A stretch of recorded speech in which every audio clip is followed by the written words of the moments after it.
خوشی کا حقیقی تعلق ہے انسان کی سوچ کے ساتھ، کہ سوچ کو جس چیز کے ساتھ آپ خوشی میں وابستہ کر دیں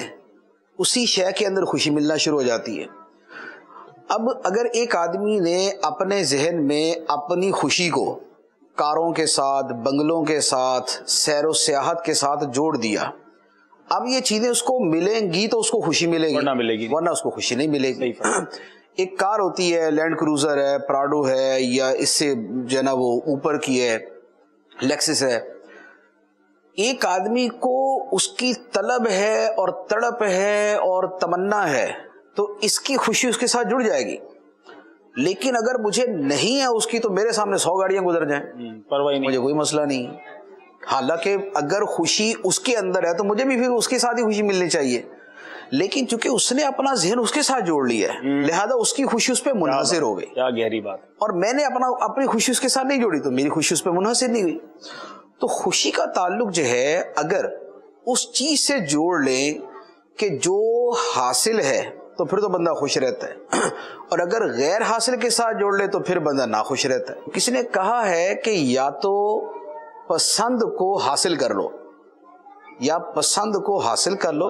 یا حاصل کو پسند کر لو۔ دونوں صورتوں کے اندر کام وہی ہو جائے گا کہ بھئی جو پسند ہے وہ حاصل ہے لہذا خوشی اس کے ساتھ۔ اب کچھ نعمتیں وہ ہیں کہ جو ہمارے ساتھ فار ایور ہے، اگر ہماری خوشی اسی کے ساتھ جڑ جائے تو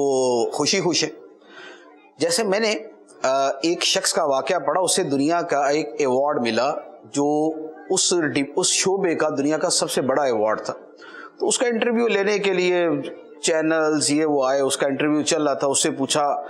آپ کو یہ پرائز ملا، ایوارڈ ملا، تو آپ کے لیے تو زندگی کا یہ سب سے خوشگوار ترین لمحہ ہوگا، اس کے علاوہ آپ کے ایسے کون سے خوشگوار لمحات ہیں کہ جس سے آپ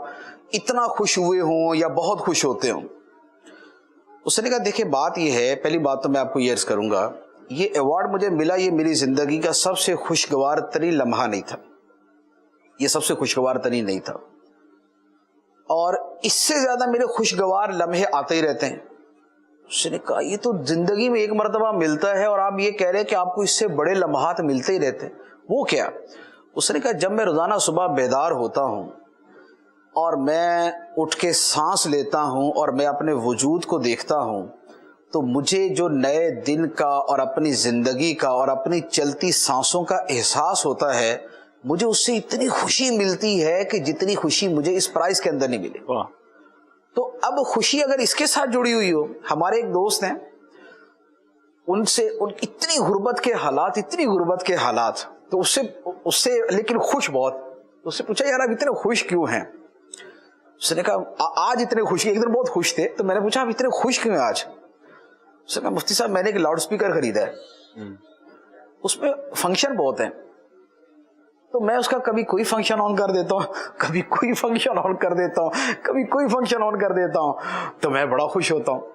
تو بات یہ ہے کہ اپنی خوشی انسان نے کس چیز کے ساتھ جڑی ہوئی ہے؟ اگر خوشی کو جوڑ لیا جائے ایمان کے ساتھ، خدا کی ان نعمتوں کے ساتھ کہ جو انسان کے ساتھ ہر وقت موجود ہیں، انسان سانس لے رہا ہے، ہر سانس خدا کی نعمت ہے، انسان کے اعضاء سلامت ہیں اور یہ اعضاء خدا کی نعمت ہے،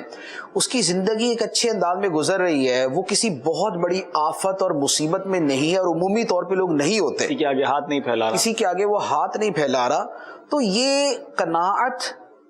اور یہ اللہ تعالیٰ کی موجود نعمتوں کے ساتھ جب خوشی کو جوڑ دیں گے نا تو پھر یہ غربت اور امانت کی وجہ سے جو ہے نا وہ اتنا پرابلم نہیں ہوگا۔ ورنہ دیکھا یہی ہے، جو کم از کم اگر میں اپنا مشاہدہ عرض کروں کہ میرے ملنے والوں میں نے زیادہ امیروں کو زیادہ پریشان دیکھا ہے اور زیادہ غریبوں کو زیادہ خوش دیکھا ہے، کیونکہ غریب آدمی جو ہے وہ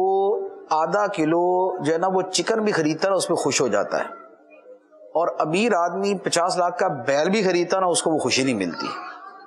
تو لہذا خوشی کو صحت کے ساتھ، سب سے پہلے ایمان کے ساتھ،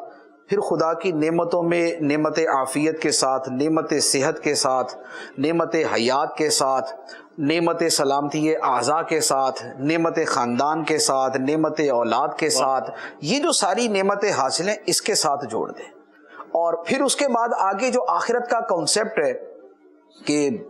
وَمَا هَذِهِ الْحَيَاةُ الدُّنْيَا إِلَّا لَهْوٌ وَلَعِبٌ کہ دنیا کی زندگی تو نہیں کھیل کود اور تماشا. تو لہذا کھیل کود اور تماشے میں اتنا بہت کچھ نہ بھی ملا تو کوئی اتنی بڑی ٹینشن نہیں ہے. وَإِنَّ الدَّارَ الْآخِرَةَ لَهِيَ الْحَيَوَانُ آخرت کی زندگی ہی حقیقی زندگی ہے. تو لہذا اگر کسی کو مسافر خانے میں تو بہت زیادہ سہولتیں نہیں ملی،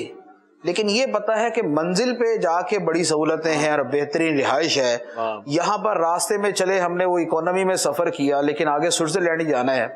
تو اب وہاں کا جا کے ایک بھی وہاں تو نعمتیں ہیں، وہاں تو راحتیں ملیں گی. تو منزل کی راحتیں جو ہیں یہ مسافر خانے کی راحتوں سے زیادہ